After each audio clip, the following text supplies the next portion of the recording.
So, Bridgerton has loads of well-known actors, most of which are mostly unknown to the US public, but they are recognized in British media. Bridgerton actors have appeared in famous stage productions and on such popular TV shows as Doctor Who and Game of Thrones. There is certainly one very big name in Bridgerton, the very talented, very beloved Julie Andrews, who voices Lady Whistledown. As many people know, Julie Andrews became famous in the 1960s due to her roles in The Sound of Music and Mary Poppins. This woman, I would think, is certainly the biggest actress attached to the show, although we don't actually get to see her in person. And some of you may not know this, maybe you do, but there is another actor who would be well recognized by American audiences who makes a cameo appearance on Bridgerton in season 2. This is the legendary, the remarkable Anthony Stewart Head, or as I call him, Rupert Giles.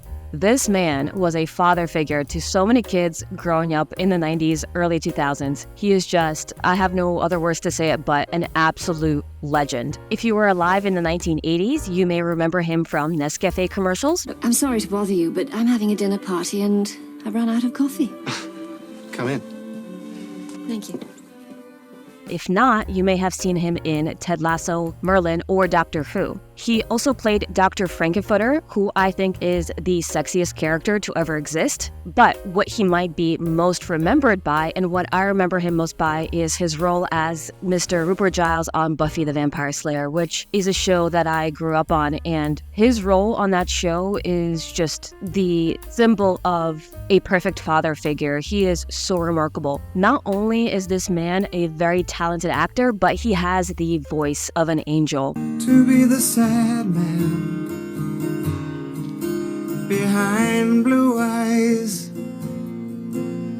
When he showed up in episode 5 of season 2, I took a double take. I was shook. And honestly, I was very sad that he had such a small role on the show. So he comes in as Lord Sheffield, who is Edwina's grandfather, and he delivers only a few lines on the show before he disappears before our very eyes. Given this man's record of achievement, given this man's talent, I wish he got a little bit more on the show, but I'll take what I can get. I understand that Bridgerton has a focus. It has so many talented actors. I just wanted to take a moment to focus on this man. This video really has no point whatsoever, but I think he's so fantastic. He's so talented. If anyone has not seen Buffy, even though it's a late 90s show, I know it's kind of outdated, but check it out. He's gorgeous, he's talented, he's sexy, and that show is just a perfect show.